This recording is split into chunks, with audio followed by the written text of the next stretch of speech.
RBI ने पिछले कुछ महीनों में 20 टन से ज्यादा सोना खरीदा है। अब आपको लग रहा होगा कि सर आरबीआई ऐसा क्यों कर रहा है? क्या वापस हम गोल्ड स्टैंडर्ड को अपनाने वाले हैं? तो आपको यह समझ में आना चाहिए कि आरबीआई अकेला ऐसा करने वाला सेंट्रल बैंक नहीं है। रसिया, टर्की, चाइना जैसे कई देश हैं जिन्होंने हाल ही में जियोपॉलिटिक्स में हुए चेंजेस की वजह से अपने इन्वेस्टमेंट को डॉलर की बजाय एक प्रीसियस मेटल जिसे पीली धातु कहते हैं सोने में करना शुरू कर दिया है।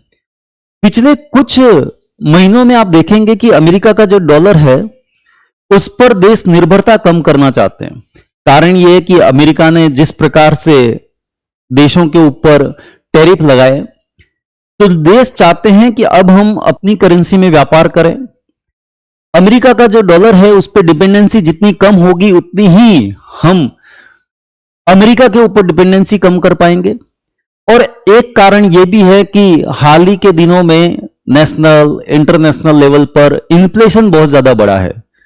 तो इन्फ्लेशन जब भी बढ़ता है तो करेंसी की वैल्यू कमजोर होती है, करेंसी कमजोर होती है। लेकिन इसका मतलब यह नहीं कि मेटल कमजोर हो गया है। इसलिए मेटल एक सेफ असेट हो जाता है इन्वेस्टमेंट करने के लिए।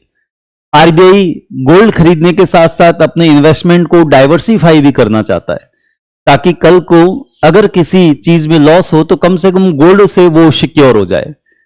तो आप समझ सकते हैं कि कई कारण ऐसे हैं जिसकी वजह से आरबीआई गोल्ड में इन्वेस्ट कर रहा है। आगे भी कुछ समय तक करता रहेगा जब तक कि चीजें इंटरनेशनली जियोपॉलिटिक्स में खास करके नॉर्मल नहीं हो जाती।